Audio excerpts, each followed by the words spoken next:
what's up, everybody? This is Andy Arnott from SellerSEO.com and Amy Weiss from AmazingAtHome.com.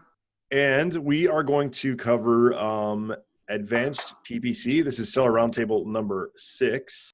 I think I want to touch on placement competition. So this is something when I sit down on calls with clients and we go over their PPC, people often go, oh my gosh, I've spent, let's say the suggested bid is $1 and they come in with 75 cents, right? And they've spent $15 or something, or maybe less than that. And they've had no conversions, right? They've had no conversions and they're like, I just spent all this money and I didn't have any conversions. And a lot of people, what they do is they just pause their PPC. But they don't actually understand how to check where their ad actually is placed. So often what I'll do when I'm on calls with clients is we will actually, so let's say we're bidding on a phrase match for the word water bottle, because that's, our favorite word on these calls. So let's say, we're bidding on a phrase match for the word water bottle, and the suggested bid is $1. And we're bidding 75 cents. And so what I'll do is I'll actually go and type in the word water bottle on Amazon. And we'll scroll down and we'll see if we can find their ad.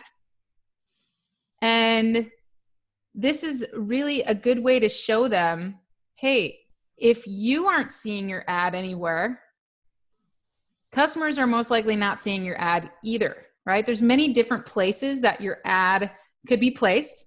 When you're bidding lower than the suggested bid, most likely your ad is buried somewhere in another listings page. Or it's, at page 3 or 4 of one specific keyword on the main page, right? At the top or the bottom.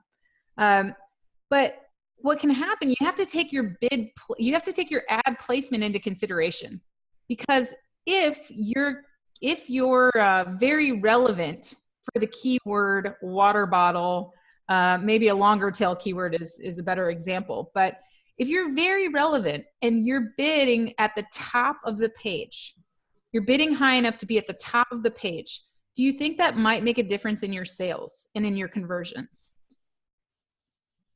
Probably, right?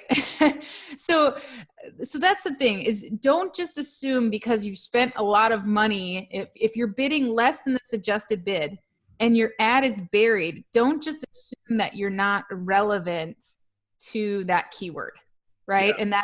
And that customers would not buy if you were at the top of the page. And if you're wondering where you are, you can go on Amazon and just type in that keyword and check. Same thing on your product targeting campaigns. If you're targeting a specific product, so let's say we're targeting a water bottle competitor, and we're priced just below them and everything, but our bid is so low that we're 7 or 8 pages over in the sponsored ads on that bid, or on that product page. Well, you're not going to convert as well, because the customer is pretty much just looking at maybe the first 1 or 2 clicks over. They're not going to click through 7 or 8 pages most likely before they find some type of water bottle that they'd like to buy. So it's important to keep in mind that your bid, the amount of your bid, determines often where your ad is actually placed. And where your ad is placed often determines whether or not the customer will buy your item for that keyword bid. So just keep that in mind when you're actually placing your bids before you start pausing keywords. And I don't know, that's really all I have to say about ad placement. Andy, do you have anything to add to that? Yeah, just one quick thing is that's a good point. And, I just recently pulled up a client's account actually today, and they had some keywords that were converting that they had paused rather than reduce the bids on them. So if you're converting on a keyword, you never, ever, ever, ever, ever, ever, ever want to pause it. At the most, you want to reduce the bids on it. If you pause it, you're losing a chance to get future conversions. By having conversions, even if the ACoS is high, it's already that phrase or that keyword's already proven to be relevant to your product because somebody has searched that keyword and then bought your product. So we'll teach that later on in this session, but never ever get rid of keywords. If they convert, only reduce bids. Right.